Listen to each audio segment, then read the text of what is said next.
Recibimos con el gusto de siempre a Pablo Álvarez, es el director general de Secretaría del Ministerio de Educación y Cultura. Pablo, buen día, ¿cómo andás? Muy bien, buenos días.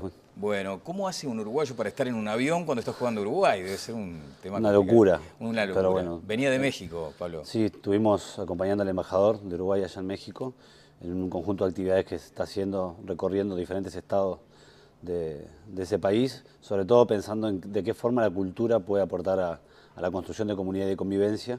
Y así estuvimos en el estado de Tamaulipas, en Chiapas, de alguna forma algunos de los estados que se presentan a veces con mayores problemas de violencia de México. Bueno, casi utópico aquello de suponer que por estas vías puede solucionarse una situación tan grave y por algo se hace el intento, entonces, o sea, esperanzas hay. Yo creo que vale la pena. Obviamente los problemas son mucho más profundos, pero sin duda apostar a eso tiene mayores posibilidades de éxito a largo plazo que a otro conjunto de acciones que también los estados las realizan. No es que estén dejando de hacer cosas, pero la sociedad sigue funcionando y también hay que atender a todo el espectro. Y bueno, hay algunas experiencias que están interesantes y les interesan algunas experiencias nuestras. Bueno, si tuviera que describir en un párrafo el estado de situación de México, ¿es real lo que nos llega? ¿Es peor? ¿Es más grave? ¿No es tan grave? Siempre lo que llega es un pedacito que sucedió en un minuto. Exacto. El día tiene mucho más minutos y Claro. muchas más horas. De todas formas, sí se siente en algunas localidades la presencia fuerte del Estado en el control de la seguridad, pero como todo lo que puede pasar en nuestro país también, a veces una noticia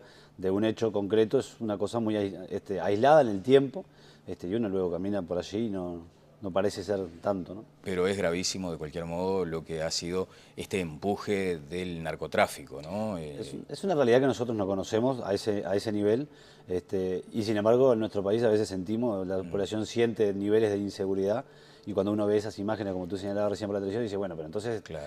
creo que la gente de alguna forma vivencia en cualquier lugar del mundo de la misma forma, sin importar lo que esté sucediendo, y se adapta, ¿no? Bueno, salvando las enormes distancias, muchas veces se alude a un proceso embrionario en Uruguay que podría desembocar en circunstancias extremas como las que hoy padece México. ¿Hay algo para...?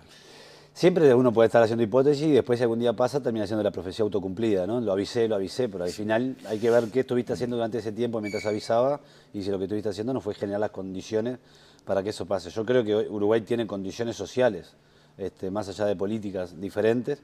Uno sigue pensando que en nuestro país, con 3 millones de personas, hay problemas que no deberíamos tener, económicos y sociales, y eso tiene que ver con las responsabilidades a nivel de gobierno, pero la responsabilidad es luego de todos nosotros como ciudadanos atender rápidamente algunos fenómenos, ¿no? Y creo que allí Uruguay no corre ese riesgo de niveles de crimen organizado a esas imágenes que estamos acostumbrados a ver, pero existe igual el crimen organizado y lo podemos estar viendo muchas veces con lo que puede ser la trata de blancas, con lo que puede ser muchas veces la explotación infantil, la protección sexual infantil, y hay que estar atentos en todo el sistema, ¿no? Desde ya, bueno, los ajustes de cuenta como nuevo tipo de delito, o por lo menos algo que crece con frecuencia.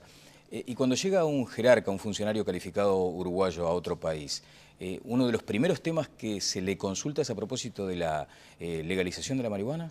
No, el primer tema que se le consulta es si sentimos orgullo por el presidente que tenemos, y obviamente nosotros decimos que tenemos mucho orgullo por el presidente que tenemos, y luego en un país como México, el tema de la legalización de la marihuana es uno de los temas que suele estar arriba, que estuvo en todas las reuniones que tuvimos arriba de la mesa, pero creo que el elemento central es la referencia que a nivel internacional el presidente Mujica ha generado en La ese proyección, vínculo. por ejemplo, a través de este tema, por ejemplo. Sí, el tema sí, pero yo creo que a la gente le llama más la atención Pepe como persona, como político, aunque puedan tener divergencias ideológicas las personas que se refieren a él, o uno pudiera ubicarlo, ¿no? Más a la derecha o más a la izquierda, sí, en ese juego de posiciones de la política, y luego vienen los temas específicos, pero no es que sea el tema de la legalización de la marihuana en países que uno podría vincular fuertemente a la producción y el tráfico ilícito de ciertas sustancias, pero sí llama la atención, y creo que al menos lo que recogimos nosotros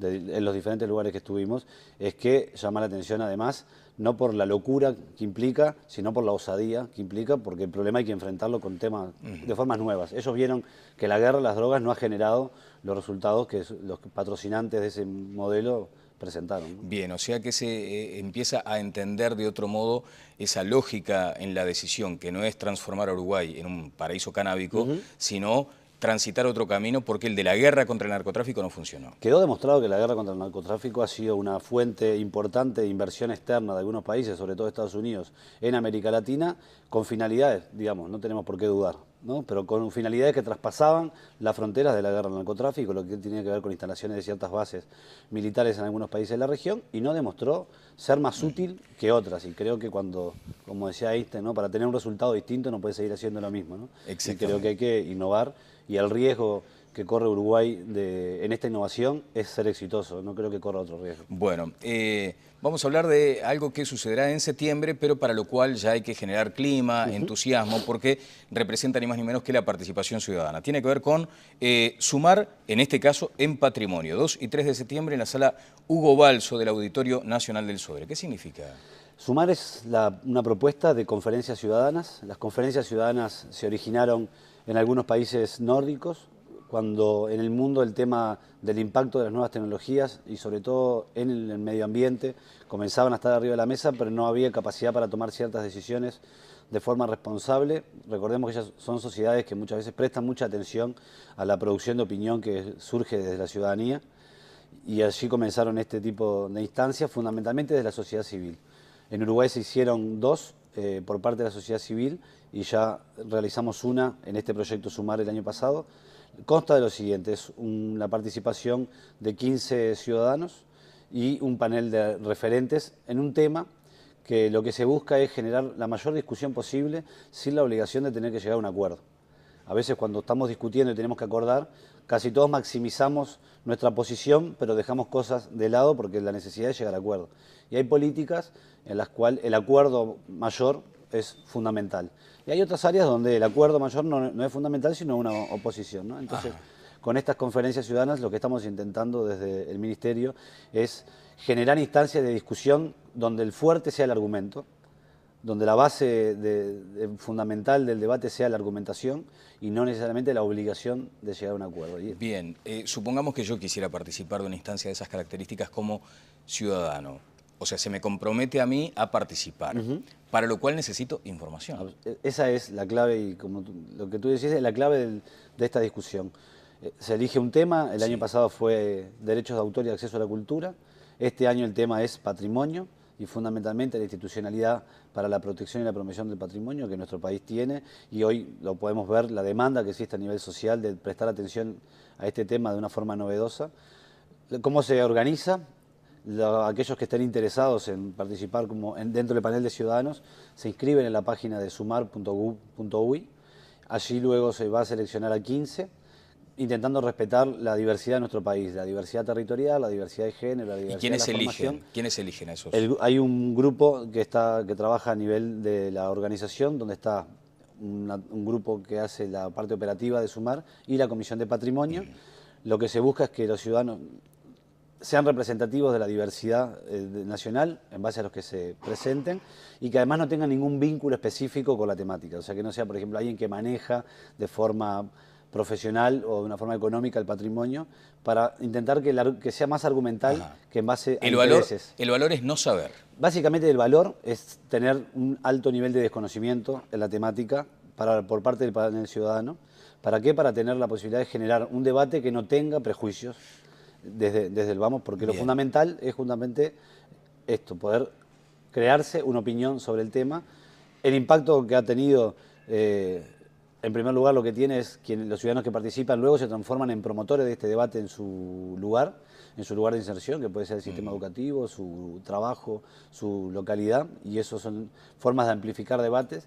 Y lo que estamos intentando seleccionar son temas que para nosotros nos parecen, primero, que tienen un vínculo fuerte con la materia del Ministerio, por otro lado que son temas que entendemos que tienen actualidad, pero que muchas veces por razones de tiempo no logran nunca llegar a la agenda política de primer nivel. Quiere decir que convocan a un ciudadano para que delibere, para que intercambie, y ese mismo ciudadano luego derrama hacia sus comunidades o hacia sus grupos lo que allí se determine, se decida. Ahora, para ir a la experiencia anterior, ¿cuántos ciudadanos se presentaron para que quedaran finalmente seleccionados 15? En la experiencia anterior, si no me equivoco, a esta altura se habían presentado más o menos 30. De allí fue un evento nuevo, hay que instalarlo, está la ciudadanía, pero ahora el primer día cuando hicimos el lanzamiento, que empezaba la inscripción el 27 de mayo, va del 27 de mayo hasta el 27 de junio la inscripción, ya se habían presentado 10 personas el primer día. Esta oportunidad que tenemos aquí contigo es la que nos permite, sin duda, comunicar a la población de que existe esta actividad. Durante agosto, julio y agosto, se van a realizar 4 instancias, luego de que se seleccione el panel de ciudadanos. En esas instancias hay un facilitador, una persona con experiencia en materia de la gestión cultural, que lo que hace es poner en circulación información a partir también de la demanda de los ciudadanos. Hay un panel de referentes que se selecciona, que son personas con alta formación en esta temática de nivel nacional e internacional, que se está terminando de elaborar el panel de referentes, que ponen en circulación diferentes puntos de vista. Entre julio y agosto, en 4 instancias, los ciudadanos debaten entre sí, formándose una opinión, y luego el 2 y el 3 de septiembre, cuando tú señalabas, se da el evento final, que es el cierre. Bueno, quiere decir que habrá un proceso de selección atendiendo a la diversidad. Un comentario sobre la diversidad, o sea, ¿qué debería ser esa configuración? ¿Cómo debería estar planteada esa configuración para que estuviera representada esa diversidad buscada? Y después voy a ir a otro asunto que tiene que ver con los filtros. En un año electoral además tiene particular relevancia. Bueno, la diversidad básicamente tiene que ver con el carácter territorial, o sea, que haya presencia de la mayor diversidad territorial del país, no solamente en la zona de Montevideo, que es donde finalmente se termina realizando, que respete el equilibrio de género que tiene nuestro país. A nivel de la variabilidad etaria, digamos, de las diferentes edades que se puedan presentar, también respetando e intentando que se generen esa representatividad, y también a nivel de la formación, buscando también que haya una amplia representación. Esas son las 4 variables fundamentales. Y la demostración de interés, ¿no? O sea, que el ciudadano, de alguna forma, ¿por qué le interesa trabajar? Ahí está el elemento central de su inscripción. Bien, ¿sería bueno o malo que se politizara el asunto desde el punto de vista partidario en un año como este? Yo no le temo en absoluto a la politización del debate, excepto al de la justicia. En el resto de los temas me parece que la política es un elemento positivo, y no creo que en este caso se pueda partidizar, que sería en ese sentido lo negativo. O distraerse del tema objetivo, digamos, que es el patrimonio, para encarar otros asuntos vinculados a la política cultural, por ejemplo. Sí, este es un aspecto, una de las tantas políticas que el Ministerio viene desarrollando. Nosotros creemos que desde el punto de vista de las grandes políticas el tema patrimonial es uno de los elementos emergentes. Hemos aprendido que patrimonio es mucho más que edificios viejos con representatividad histórica, que patrimonio son elementos cotidianos. El Día del Patrimonio de este año lleva como elemento central el espacio público como espacio de convivencia y participación ciudadana, es decir, que vamos a festejar, a salir a festejar el valor patrimonial del espacio público, que es el espacio del encuentro. Y entonces, ese aprendizaje tuvimos en la música, a Solé como voz, o sea, entendimos que el patrimonio era más que un conjunto de ladrillos que representaran un pedazo de la historia nacional, y eso hoy, en un país que ha mejorado, y esta es obviamente una valoración, pero lo hemos visto en otros lados, que ha mejorado bastante sus condiciones materiales, la demanda de cultura en sus diferentes planos se incrementa. Como podría decir un economista, la cultura tiene una elasticidad de ingreso muy alta, y por lo tanto hay que ser capaz de responder a esa nueva demanda. Si se politiza, a nosotros nos parece que está muy bien, porque es difícil que haya algo en Uruguay que no se politice. Y yo iba en ese sentido precisamente, porque cuando se ha seleccionado el asunto vinculado a estas jornadas del patrimonio, se habla del espacio público, de la necesidad de integrarse, de la necesidad de aquella convivencia, de volver al país de las cercanías, y alguno puede decir, bueno, me encantaría ir a la plaza pública si no tuviera el riesgo de ser rapiñado, asaltado. Digo, por ese lado, ¿no? Creo el temor de la población va a estar presente de que pase algo. Creo que la única posibilidad no es ocupar la plaza con fuerza de seguridad, porque de última estaría ocupado el espacio público por la fuerza de seguridad, y la gente capaz que tampoco iría, porque entonces no quiero ir porque está la fuerza de seguridad, sino generar justamente la posibilidad de que en forma conjunta la ciudadanía se apropie del espacio público. Creo que así han dado resultados, por ejemplo, y se ha estudiado mucho lo que ha pasado en Colombia, en algunas ciudades, fundamentalmente las ciudades capital, y en las otras ciudades principales, con el tema de la inseguridad, que como hablamos al principio, son países que han vivido otras realidades y lo han resuelto, además de por la parte de la prevención y la represión, por la necesidad de generar el espacio de encuentro. Acá se plantea como ejemplo la Plaza Liber Seregni, por ejemplo. Cuando surgió la Plaza Liber Seregni fue altamente criticada, cómo se iba a hacer un espacio de ese nivel y de ese tamaño en el medio de lo urbano. Sin embargo, está ocupada permanentemente por gente durante toda la semana y los fines de semana la gente se reúne allí también con actividades Muy recreativas, de diversas, paseo, ¿no? culturales. Nosotros confiamos del Ministerio de Educación y Cultura y así lo hemos planteado y lo ha planteado el ministro en las diferentes instancias que se ha discutido, que generar el espacio para el encuentro es el camino para generar convivencia. Estamos Bien. convencidos que sin posibilidad de generar comunidad, que es la posibilidad de encontrarse incluso la diferencia, no hay posibilidad de generar democracia. Está bien. Bueno, avanzando sobre lo político, ya que estábamos en esta cuestión de la politización, se advierte muchas veces que aquellos sueños que tenía la izquierda en el país o aquellas utopías terminaron vapuleadas por la realidad. ¿Cuánto de eso hay en la acción, por ejemplo, que ustedes desarrollan desde el MEC? La realidad siempre es mucho más terca que lo que uno puede imaginarse en un laboratorio de la casa o de un partido político, ¿no?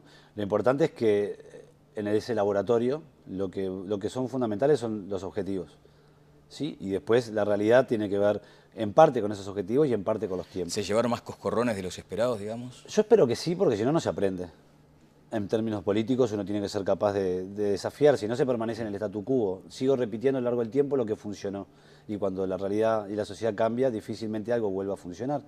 Y en el Ministerio es probable que se hayan cometido algunos equívocos en ciertas políticas, pero entiendo que el elemento central de la política del Ministerio que tiene como principal componente entender que la cultura es un derecho de todos y que todos somos capaces de producir y de gozar de la cultura, ante una visión elitista que entendía que la cultura era solo para unos pocos y después estaba la cultura del populacho. Nosotros entendimos y así se ha planteado. Eso se ve reflejado en los 124 Centro MEC que tiene funcionando en todo el territorio nacional, donde muchas veces personas que no terminaron la escuela primaria, a partir de procesos de formación, de alfabetización digital, se transforman en los docentes de alfabetización digital de esa zona, o lo que son las usinas de cultura, en Castillo, en Artigas, en Montevideo, dentro de un centro de reclusión o dentro de un cuartel, generando justamente la posibilidad de que todo aquel que se siente capaz de generar bienes culturales lo pueda hacer, y Bien. eso forma parte, creo, de los éxitos y de los sueños. Correcto. Pablo, acá se ha mencionado por parte del candidato, hoy candidato del Partido Nacional, en su campaña previa, señaló que el Ministerio de Educación y Cultura era para él el más importante, a tal punto que ya menciona quién eventualmente podría llegar a ser el titular de esa Secretaría de Estado. Y allí él decía, lo que sucede es que el MEC como tal debe tener cambios, porque su configuración actual no sirve para mucho en este asunto de la educación. Y en eso puede ser que esté de acuerdo yo con Luis Lacalle Pou. El Ministerio de Educación y Cultura debe cambiar. Nosotros lo hemos venido haciendo en este periodo de 5 años. Hay cosas que el Ministerio debe dejar de hacer y hay cosas que el Ministerio debería hacer. La presencia de los medios de comunicación dentro del Ministerio para nosotros es un elemento que debe modificarse, y así está planteado la Ley de Servicio de Comunicación Audiovisual. Debe tener y funcionar como un servicio descentralizado con un mayor nivel de independencia administrativa a la hora de poder funcionar como una televisión o como una radio. Ustedes lo saben bien. Pasan cosas a una velocidad que a veces el Estado no puede responder y por lo tanto no estaría haciendo una buena política. Pero también está el Ministerio Público. Allí nosotros creemos y estamos convencidos, y acá es una convicción que lo hemos manifestado como ministerio y la asumo en términos personales, de que hay que crear un Ministerio de Justicia y Derechos Humanos, donde el Ministerio Público debería pasar a residir, porque entendemos que es uno de los elementos centrales de la acción del Estado en el funcionamiento de la justicia, que aunque mantenga una autonomía, por ejemplo, la Fiscalía de Corte, una autonomía política dentro del Ministerio, nosotros entendemos que debemos ir hacia institucionalidad. Es casi el único país del mundo y de la región que no ha logrado dar ese paso a nivel de la institucionalidad, como ha dejado de estar en debate y hay que discutir la justicia, ¿no? Porque aquí debemos pasar de un modelo de que centra la excepcionalidad y la certeza de la justicia en el juez a pasar a un modelo que tenga confianza en el proceso. Y esas son cosas que por suerte se están modificando. Sí. Y si usted me permite, otro cambio que nos parece y hemos venido haciendo tiene que ver con el fortalecimiento del sistema de museos. El Ministerio tenía los museos dispersos en diferentes áreas. Hemos construido un mecanismo institucional para tener una propia Dirección Nacional de Museos, de que genere una política museística, que era un área que estaba muy deteriorada dentro de la política cultural de nuestro país, y entiendo que para Lacalle Pou es un tema importante. Sí. Le pediría que corrija el documento que hizo en términos programáticos sobre cultura, que contiene errores conceptuales, además de alguna forma de la posibilidad de armar un debate, porque además de errores hay diferencias que pueden ser importantes y me parece que son para discutir. Claro, el debate se va a plantear. Ahora, me quedó la sensación de que usted entiende que de pronto esta ley de servicios de comunicación audiovisual resuelve el asunto de la educación también en principio, porque cuando yo aludí a lo de la calle Pou vinculado al fortalecimiento necesario del MEC, era por ese concepto que tiene que hay que mejorar la educación, que es el gran debe que tiene la sociedad. No me dijo lo de la educación, me habló del ministerio. Del ministerio también como influencia sobre... El ministerio tiene una particularidad. Yo cuando estaba en el Parlamento y participaba de la Comisión de Educación y Cultura creía que el ministerio era una gran ferretería. Después que llegué al ministerio me di cuenta que no era una ferretería, era una barraca. O sea, la ferretería solo era el mostrador. En el ministerio están la Fiscalía de Corte, la Fiscalía de Gobierno, la Procuraduría del Estado, la Junta de Transparencia y Ética Pública, el SODRE, la Dirección Nacional de Cultura, la Televisión Nacional, la Dirección Nacional de Educación, los programas de Ciencia y Tecnología, tenés la Comisión de Bienestar Animal, los registros, la Dirección General de Registro, el Registro Civil, o sea, el Ministerio... Claro, en esa barraca hay escasa o nula incidencia sobre la conducción de la educación, entonces. Sí, porque nuestro país, afortunadamente, desde hace mucho tiempo, y este no ha sido un invento del Frente Amplio, funciona en una institucionalidad autónoma, pero el Ministerio de Educación y Cultura, a partir de la Ley de Educación, ha tenido mayor protagonismo en el funcionamiento del sistema, lo que tiene que ver con la coordinación.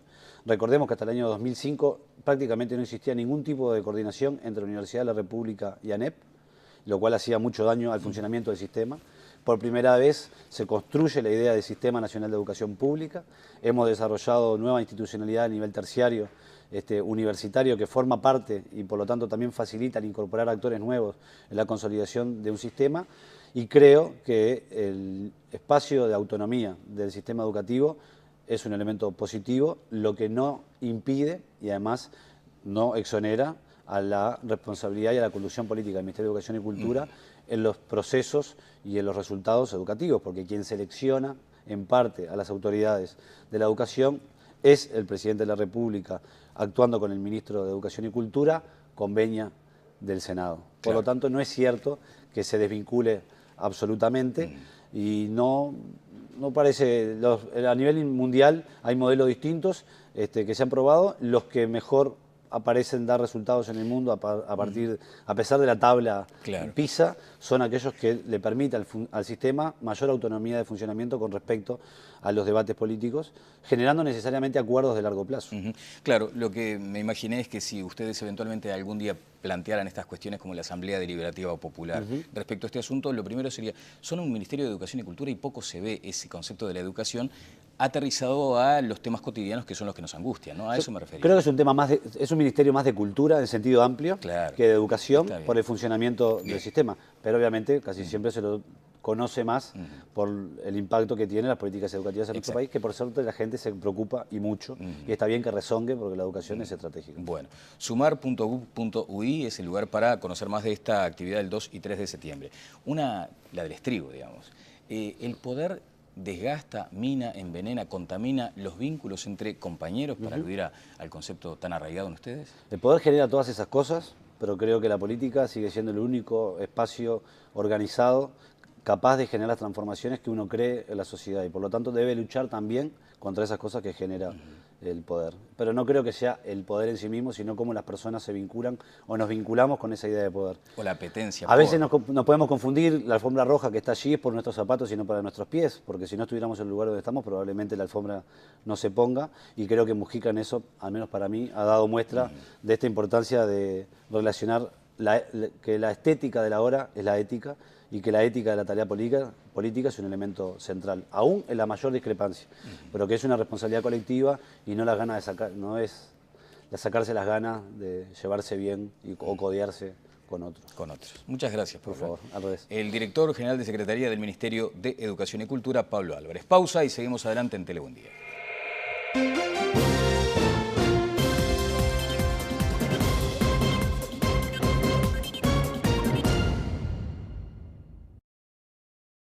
Y se adapta, ¿no? Bueno, salvando las enormes distancias, muchas veces se alude a un proceso embrionario en Uruguay que podría desembocar en circunstancias extremas como las que hoy padece México. ¿Hay algo para...?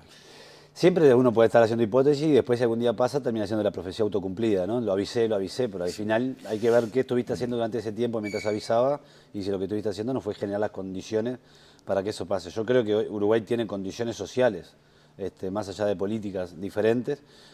Uno sigue pensando que en nuestro país, con 3 millones de personas, hay problemas que no deberíamos tener, económicos y sociales, y eso tiene que ver con las responsabilidades a nivel de gobierno, pero las responsabilidades luego de todos nosotros. Solucionarse una situación tan grave, y por algo se hace el intento, entonces, o sea, esperanzas hay. Yo creo que vale la pena. Obviamente los problemas son mucho más profundos, pero sin duda apostar a eso tiene mayores posibilidades de éxito a largo plazo que a otro conjunto de acciones que también los estados las realizan. No es que estén dejando de hacer cosas, pero la sociedad sigue funcionando y también hay que atender a todo el espectro, y bueno, hay algunas experiencias que están interesantes y les interesaron algunas experiencias nuestras también. Bueno, si tuviera que describir en un párrafo el estado de situación de México, ¿es real lo que nos llega? ¿Es peor, es más grave, no es tan grave? Siempre lo que llega es un pedacito que sucedió en un minuto. Exacto. El día tiene mucho más minutos y muchas más horas.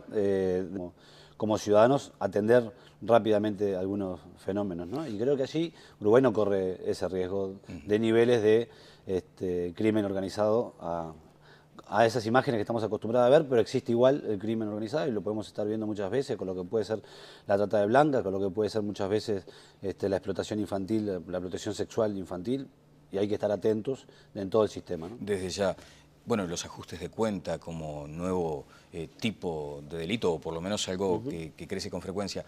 Y cuando llega un jerarca, un funcionario calificado uruguayo a otro país, uno de los primeros temas que se le consulta es a propósito de la... De todas formas, sí se siente en algunas localidades la presencia fuerte del Estado en el control de la seguridad, pero como todo lo que puede pasar en nuestro país también, a veces una noticia de un hecho concreto es una cosa muy aislada en el tiempo, y uno luego camina por allí y no parece ser tanto, ¿no? Pero es gravísimo de cualquier modo lo que ha sido este empuje del narcotráfico, ¿no? Es una realidad que nosotros no conocemos a ese nivel, y sin embargo en nuestro país a veces sentimos, la población siente niveles de inseguridad, y cuando uno ve esas imágenes, como tú señalabas recién por la televisión, dice, bueno, pero entonces creo que la gente de alguna forma vivencia en cualquier lugar del mundo de la misma forma, sin importar lo que esté sucediendo.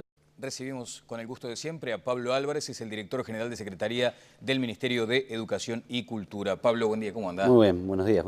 Bueno, ¿cómo hace un uruguayo para estar en un avión cuando está jugando Uruguay? Debe ser un tema Una complicado. locura. Una locura. Pero bueno, venía de México, Pablo. Sí, estuvimos acompañando al embajador de Uruguay allá en México en un conjunto de actividades que se está haciendo, recorriendo diferentes estados de ese país, sobre todo pensando en de qué forma la cultura puede aportar a la construcción de comunidad y de convivencia. Y así estuvimos en el estado de Tamaulipas, en Chiapas, de alguna forma algunos de los estados que se presentan a veces con mayores problemas de violencia de México. Bueno, casi utópico aquello de suponer que por estas vías puede